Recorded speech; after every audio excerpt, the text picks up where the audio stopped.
ngalan ng Ama, at ng Anak, at ng Diyos, Espiritu Santo. Amen. Ang biyaya ng ating Panginoong Kristo, ang pag-ibig ng Diyos Ama, at ang pakikipag-isa ng Espiritu Santo, naway sumainyong lahat. Sa araw na ito, tayo po ay very thankful to God kasi andito tayong lahat upang i-celebrate kasama ang ating organisasyon ng Guardians. Kaya anuman ang ating mga hinihingi sa Diyos, papakinggan tayo ng Diyos dahil siya po ay nakakaalam kung ano ang nasa ating saloobin. Kaya karapat-dapat tayong magpasalamat sa Kanya. Panginoong Hesus, Ikaw ang lingkod ng Ama at ng Sangkatauhan. Panginoon, kaawaan kami. Panginoon, kaawaan mo kami. Panginoong Hesus, ibinigay mo ang iyong buhay para sa kaligtasan ng tanan. Kristo, kaawaan mo kami. Kaawaan tayo na makapangyarihang Diyos, patawarin tayo sa ating mga kasalanan, at patnubayan tayo sa buhay na walang hanggan. Amen. Manalangin tayo.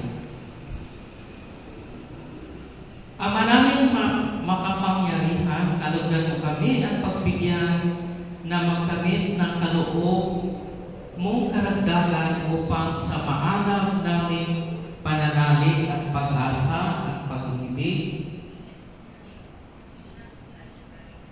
kami naway makatapos sa aming gawain kasama ng Espiritu Santo magpasawalang hanggan. Magsiupo tayo at pakinggan natin ang salita ng Diyos.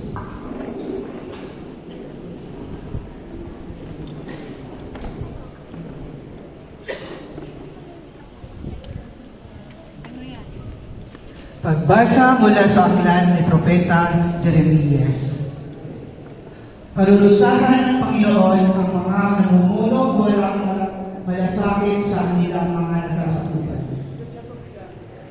At pinababayaan ang mga ito'y magalak at mamamatay. Ito ang sabi ng Panginoon, ang Diyos ng Israel tungkol sa mga tagapanguna ng kanyang bayan. Pinapangalan ninyo at pinabayaan ang aking kawan, hindi nyo sila binabantayan, kaya kayo'y parurusahan ko. Dahil sa iyong ginawang ito, ako lang ang magtitipon na labis sa aking mga tupahan ng lupa. Pinagtapunan sa aking kinubo ang lupa at sila'y muli silang